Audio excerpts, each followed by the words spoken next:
Yeah, being a potato farmer, it's a little like gambling at Vegas. One year you can be a millionaire and the next year you can be broke. So we've had 3 or 4 good years, but the last 2 years is no good. Potato market will be a bloodbath this year. They're already dumping a lot of potatoes. There's been a lot of spuds dropped for dumped for cattle feed.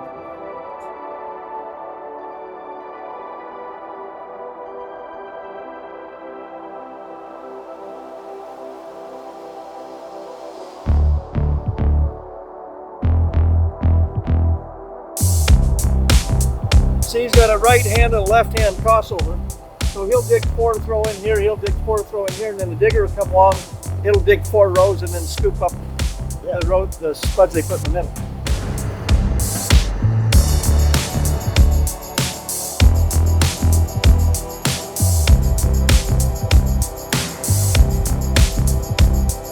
If you look at those lights, they kind of flicker a little bit. That's the speed that the camera is taking a picture of the potato. So the camera takes a picture of it. We just switched our electronics to a new artificial intelligent electronic system. They take a picture of that potato. The computer remembers where it sits on this belt, and there's little fingers that kick it off into the right size.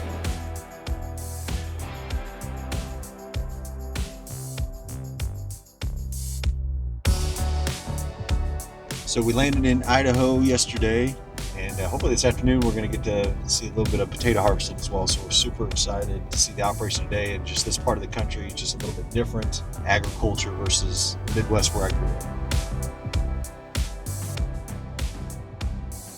And some guy makes the comment on Instagram, he says, how come your tracks are so wide on your John Deere tractors? Well, it's because we straddle 4 rows. So we just leave them the same, so they drill grain and everything with them. Probably somebody from the Midwest or a different area. Yeah. So you got your restaurant potatoes. These are your ones you find at a steakhouse. These ugly ones, the knobby ones, ununiformed ones, they go to your processors for potato flakes or hash browns. Your long uniform ones mostly go for French fries, depending on where they go. So where do these get sorted? At a warehouse. The warehouse. Okay. You guys are going to go on a tour through the warehouse Wednesday morning. Okay. You'll see how they sort them. They'll sort them, size them, box them, and they'll have different customers. There's customers that want smaller ones now. So they'll float all those out and sort them, and then you have different counts of boxes. So you have a 50 count or a 40 count, and it's the size of potato of how many are in that box. Oh, okay. You know, you go to a restaurant and they want a big potato, they'll say, hey, I want 50 count or 40 count, you know, or even less, you know, they want big ones. What breed of potato is this, or what variety? These are russet Burbanks. Russet Burbanks. Okay. Yeah. Explain how this machine works, though, picking up these potatoes. We have a 12-row operation is what you call it. So you have crossovers picking up 4 rows, and they cross it over. The other one picks up 4 rows, crosses it over. So then I'm digging 4 rows plus their 8. So it's coming up this conveyor. Yep, so we have metal chains coming up this, and then you have a primary, a secondary, cross chain.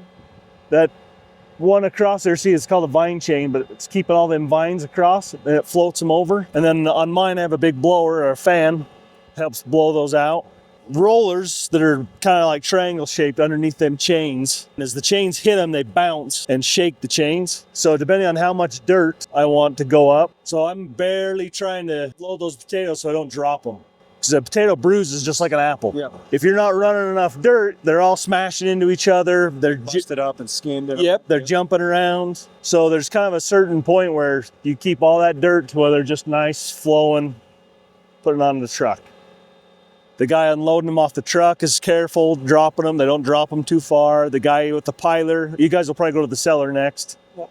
The guy with the cellar is the same way. He makes shelves across there so they're not rolling clear to the floor. So it's a fairly delicate process. I mean, you got to be careful you're not just tossing. It's not like a grain that you're...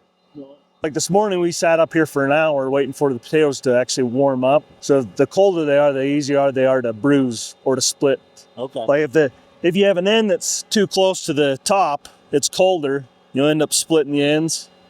And so you'll have more ugly potatoes or even more susceptible to rot or disease, you know. What's a minimum horsepower tractor you got to have to be running this machine? Because I mean, you got to have some pretty good power. This one's 370. I mean, it's plenty to pull a spud digger for the most part. 180 to 200 horses usually. And these tracks are special for this type of farming, right? Yeah, so they call it a row crop tractor, and they are more this way, I guess. Yeah. They almost got rid of them because they don't really sell them anywhere else. But for this area, that's all everybody has. One of those crossover tractors put axle extensions out, and I spread it so that them 4 tires are on the outside. Not to jinx anything, like if something breaks, what's the first thing, or if this thing goes down, what are you watching for? I have 2 cameras on this machine. One facing my secondary that I can't see. It's pretty much behind all this. This digger particular I always catch metal in my secondaries. So as most of the dirt gets shaken off, you'll get pieces of metal that fall through this chain and then catch on my fan. What happens is a lot of times you'll farm through, in the old days you had a lot more farms, you had old farmsteads. So there'll be old farmsteads and you'll dig through them and they might have pieces of metal and... I was trying to think where the metal came from. Oh, tools. Somebody always has to leave a tool on a step or a tractor, but wrenches and pliers. Rocks is your biggest enemy, they'll get caught in the chain. But we found old guns, all sorts of stuff. If that stops, by the time my elevator runs out of potatoes and I notice, there's one big mess back here. I mean, you'd be having potatoes go out the back. It's a lot to watch, a lot of moving parts for sure. And these are all separate, so anything can stop and everything else is still going. I had a railroad spike stuck in there earlier today, so. Golly.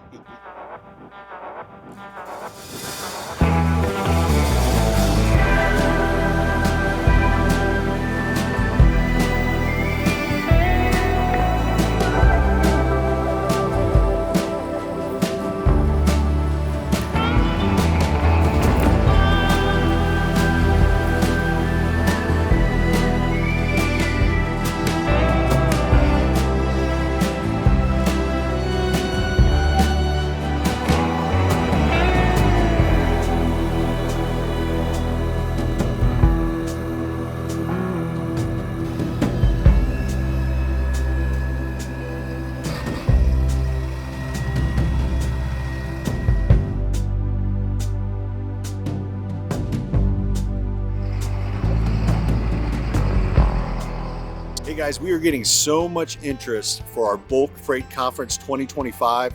You know, we started this 2 years ago. We've had 2 phenomenal conferences. It keeps getting bigger. Our first conference, we had over 200. This last one, over 500. We have a lot of people that want to show up. We want to make sure that you can get your ticket reserved. It's going to be the 3rd week of April. We hope that you can make it, but go ahead right now, go to bulkfreightconference.com.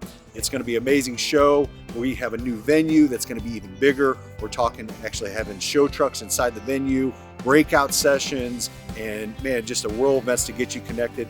I was just talking yesterday, had dinner with a lady that was at the conference last year and just talked about the connections that she made and the business that she's doing now by meeting those clients face to face. So we want you to be there. Man, go to bulkfreightconference.com, get signed up. It's going to be phenomenal. We'll see you there. God bless. Well, here he is, a younger farmer. They're expanding, buying farms, and the potatoes froze. They lost so much money that the bank would not finance them to farm another year. And they were in the trucking business, had some trucks. He told me that he took all the titles to his trucks to the bank and left them at the bank as collateral to get cash to farm again another year. That's how close them guys was from not farming. It was a bad deal.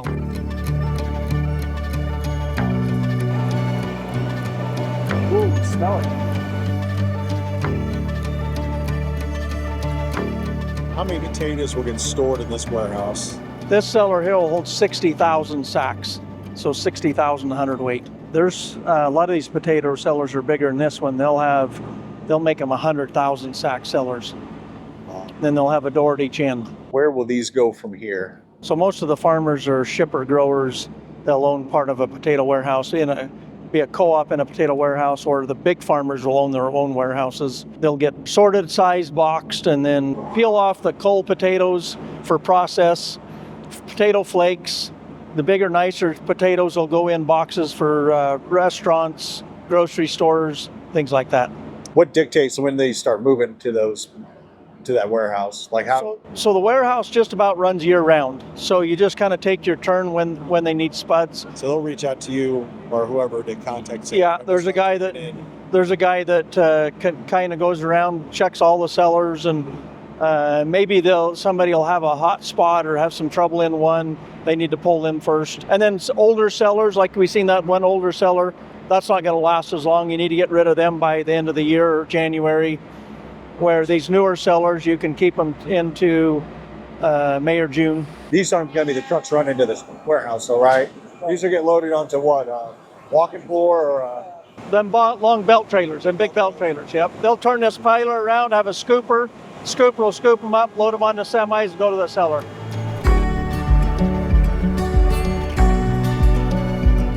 Hey guys, we're day 3 out here in Sugar City, Idaho. We're getting ready to go to Croppo Farms warehouse. They have this huge potato warehouse, and we met them on the first day, and they were telling us how automated this warehouse is. They have robots, all these potatoes that come in here and get sorted. So they're gonna graciously take us through the plant today and show us how it all works. So super excited to show you all how this, and just super excited to see this for myself. A load of potatoes on that trailer. I'm lucky I get to spend half my day here and half my day up at the other office. Are you in CFO over all the different companies, or just, okay? Yeah. Wow. We'll start in here. We'll start at the end and work backwards. In this facility, what we do is bring the raw potatoes in from the storage facilities that you saw yesterday and wash them and then grade them for size, quality, then package them and get them ready to ship. So this is our cold storage room. You can feel the temperature change when we come in here, and keep it about 45 degrees. Once the potatoes are washed, then you introduce bacteria into the skins, and it's only a matter of time. And so we keep them at a cool temperature. This is the temperature that they'll be shipped on the rail or on the trucks with. So I saw that you got a big rail. Yeah, we have a rail So side. there's a lot that go on rail throughout the country. Yeah. Once they're in storage, you can't pull them out for about a month. The skins need to set solid. And after that time, then it's safe to send them on rail. But right now we're sending everything by truck. Well, these potatoes, I mean, they end up on, I mean, all over the country. Yeah. Okay. Yeah, they have the potential to. Yep. We go nationwide, and even we're starting to sell some into Mexico a little bit now that they've opened up that. A couple hundred of these 10-pound bags in a bulk bin. That'll go to like a Costco or a Sam's Club or something like that. Was the harvest good this year or so far? Harvest has been really good so far. Yields are good. Last year, and it's so nature dependent, right? Last year we had a lot of small potatoes, and yields were really good, but they were small. This year yields are good, but we got a lot of really big potatoes. And so the market's kind of adjust to that, but market's not great right now. It has a lot to do with acres planted and then yields. So yeah, we don't know what the whole year will be. Right now what happens is some people don't have enough storage for their potatoes, so they have to run them right now. Kind of floods the market, drives the price down. We hope we'll see some recovery later, but it's not going to be a great price year. 2 years ago, supply was short and we had good prices. So it swings widely. We'll go this way. So we recently just added onto our facility. We doubled the size. You can kind of see this is the old section and this is new. We added this cold storage. We got the 6 bays across the front where we can load, all of course reefer trucks. Do you all handle any of the freight going out, or is it usually sold FOB? We do most of it in-house. We've got a lady that arranges the transportation, but some customers get their own as well. So yeah, we got a little bit of both. So one of the things we did when we built onto this warehouse is we wanted to start packaging varieties, reds and gold potatoes. The farms have been growing them for years, but we just sent them to processors. But the way the industry works now, a lot of the end users want to be able to buy their brown potatoes and their varieties from the same place at the same time. And so in this room over here, we'll take a peek in there, but we just added all this new equipment to be able to pack reds and golds. This facility, how many people does it take to run this whole thing? It takes about 130 You'll notice a lot of our employees, they're not really our employees, but they're wearing red shirts. We call them the red shirts. They're workers that come from the Department of Corrections. So there's a prison camp in St. Anthony. So these guys are incarcerated, but they come out to the warehouses and work during the days. Yeah, it works really well for us. Yeah. So they get shuttled? Yeah. We get a bus load here every day. Across the street has a bus load. A lot of these facilities, labor's tough everywhere. That's awesome, though. Yeah. It's good for them, the facility in Boise, and get to come over here. And That's a great deal, though. I mean, that's awesome. I'd rather be out working than sitting in a cell somewhere. So this is what we'll pack on this line. It's cold. Yeah, they probably just came out of the storage and washed. These are just a sample of them, but right now the skins are kind of not set really well. But in a couple of weeks, we'll be able to see the skins kind of peel off. In a couple of weeks, we'll be able to pack those in this facility. So they get washed. They come up and go through a mechanical sizer that separates the grade, and then a electronic machine that sorts out all of the defects.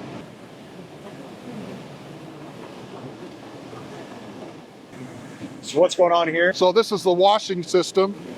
So on the other side of these walls are where we receive the potatoes, and I'll show you that. But up here, there's a series of brushers and high pressure water. The potatoes spin around and it washes them, and then goes into our main production. So this is where all the potatoes go through this washing process. As you see those roll over the edge, you can see all the different sizes, different shapes, different quality. That's what we're going to do with the rest of the warehouse, is sort all those out and get them into what the customers want packed. How many potatoes is this sending through every minute or hour? We're running about 2,000 hundredweight an hour. If you think of a belt trailer, a semi-load of that coming in, how many of that, what would that equate to? 25 loads a day, something like that. Wow.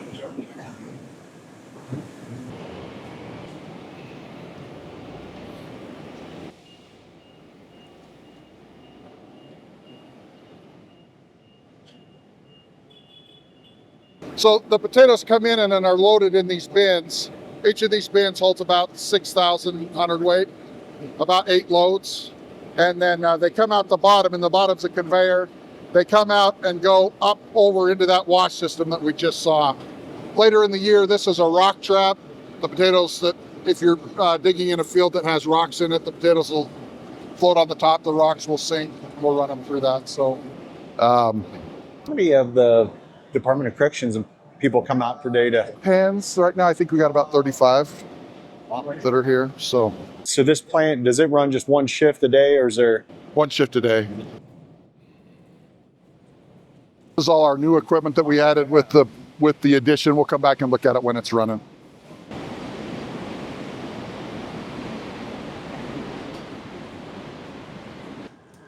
Yeah. Want to crepe those trucks? Yeah.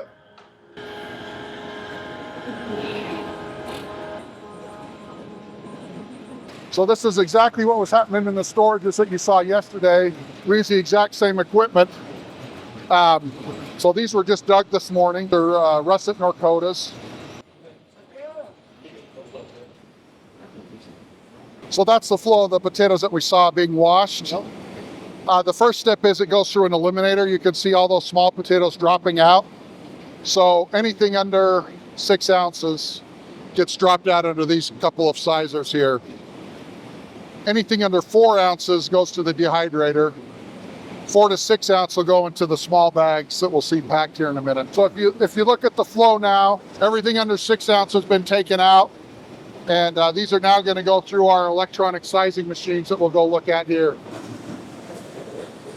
Crazy how different they look from over there. I mean, just how quick they clean. Oh, yeah. They look like totally different. Yeah, they do. This is a bagging machine. Actually, this one's doing boxes. We'll come back and watch it when it's running, but you see those little bins right there with the little flaps in front of them? Each one of those bins is a scale. The computer figures out what combination of that scale equals 50 pounds, open them up and drop them into the box. If you look at those lights, they kind of flicker a little bit.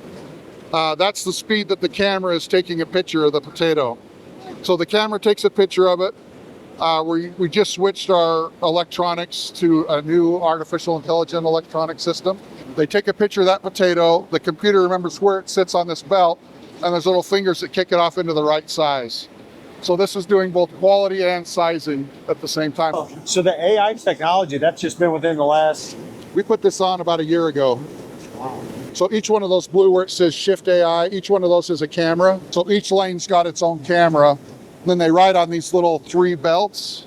And then you see those little feet that are pneumatic that then kick it out. So everything going this direction is now all sized. Anything that's got a defect or a problem will run off the end and go into the process belt. So those cameras can even read the defects and all that? So the big ones, typically the big ones are going to be first and they get smaller as we go. Yeah, it's really cool technology. I mean, how much this saves in whatever old labor that was done, you know, sizing by hand. Isn't it kind of cool now when you go to Costco and you now look at that bag, you can see exactly how that was all put together. Yeah.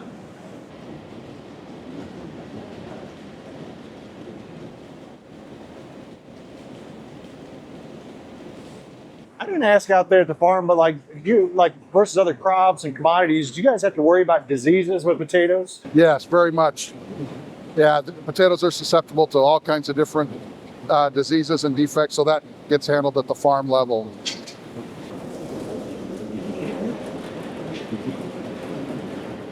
One of the hardest parts about this process is the simplest. It's how to get the potatoes to line up single file on that belt where you're coming from bulk. And so these shaker tables shake them out individually. These brushes keep them spaced, and that's how they get lined up. If the potatoes are touching each other when they go across that belt, then they get kicked off the end and have to be rerun. The 8-hour shifts, Monday through Friday? Monday through Friday, but it's more, depending on how many we're packing, much longer than 8 hours. So we do have quite a bit of overtime. Yesterday was an atypical day. They had a light day. They were done at 4. They started at 7. Typically, they'll start around 7, get done around 6. That's a long 5, 6, yeah, long days.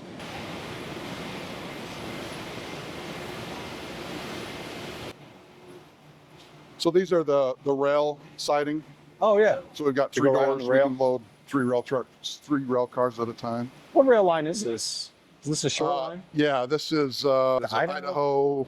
It's an Idaho short line. The other thing, when we added this addition, we added a roof over the top of it, so it's covered, so that when the rail car's back in, keeps the snow out of our rail system. The rail cars are being loaded. Are they bags or big totes, or is it the same? Same, just pallets. Yeah, only they stack them twice, on top of each other. So they actually take the pallet out and use a slip sheet, and then stack them double. The rail car will hold.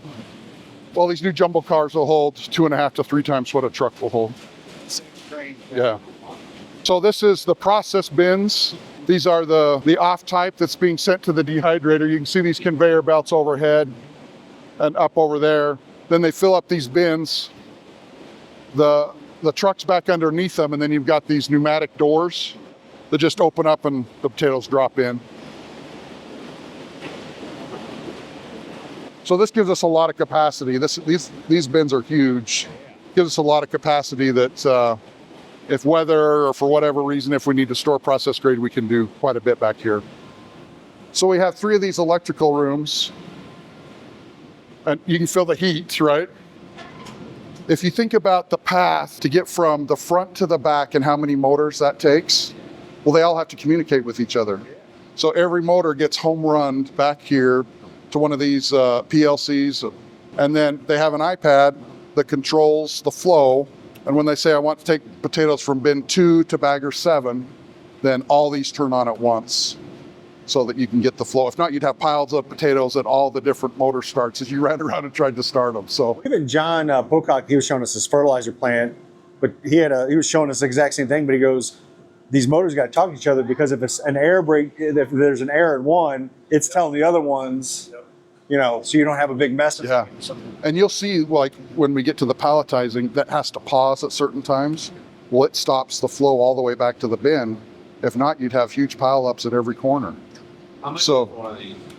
Oh, I don't have a So clue. complex. So complex. John And showed us just his alone in that little fertilizer thing, $250,000. yeah, They there's said it's probably double that today. That was 8 years ago. there's a lot of money in Yeah. these because each one of those is essentially a computer.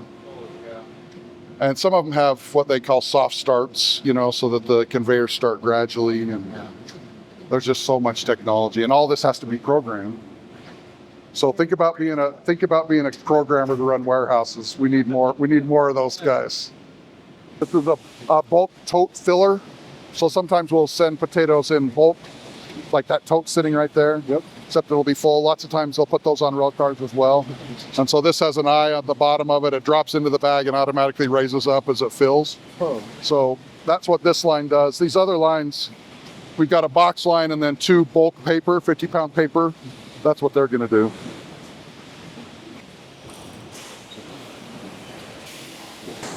There's a lot going on right here. With a robot to stack 50-pound bulk paper, it's really hard because you're dealing with a bag of marbles, right? Those potatoes are moving around. This keeps it all square. It's the same on the box line. We'll take you up top and I'll show you how it works. So you can see them dropping down. So the next layer will fit on top of that. This will drop the boxes in a certain pattern. Then it will squeeze it together and then drop it down the shaft. This machine the head turns and stacks it in a pre-designed pattern, whatever we want it to. So, oh yeah, come and watch. So normally if that was a full pallet, this thing would automatically wrap it. Yep. Spins around and around. So these machines right now, we're packing 5-pound clear poly, you can see coming off of it.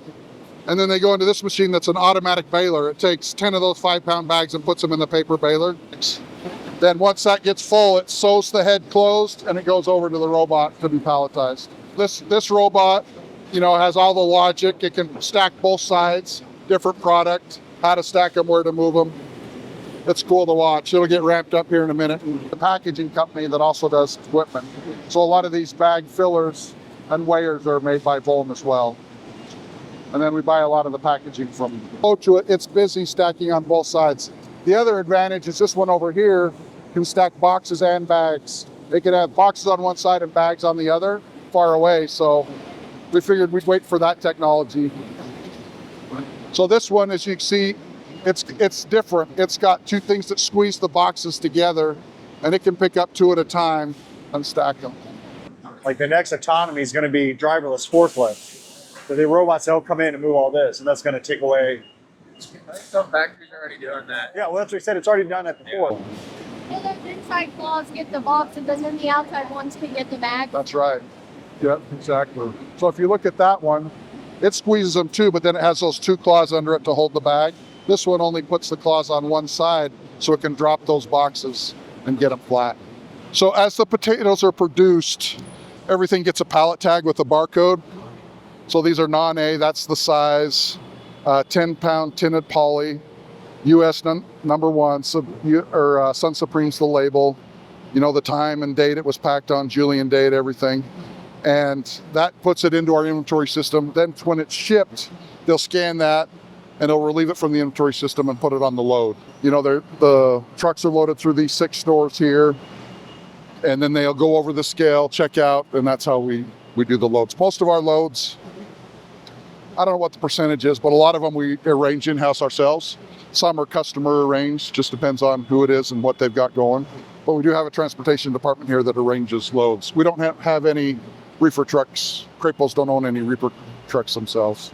Potatoes are 80% water, roughly, so it's expensive to ship. Yeah. But we do send potatoes to Mexico. Oh, that's right. So there's 2 different programs, one within like 50 miles of the border and then others that go interior. So we're set up to ship into Mexico. But other than that, there's not a whole lot. We do send some to Canada. Some 5 guys go to Canada. But rail to, you know, over the ocean stuff doesn't really happen with fresh. That happens a lot with dehydrated and frozen, but not fresh. Percent of these getting shipped out have to go on reefer, right? Yes. To be. Everything's on reefer. Yep. On rail or.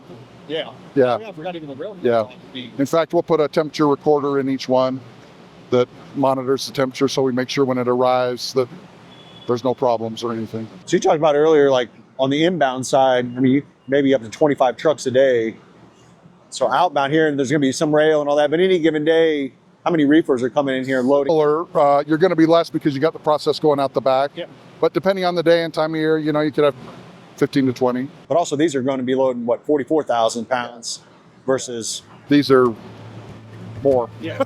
Substantially more. maybe 1.5 times. Yeah, for sure.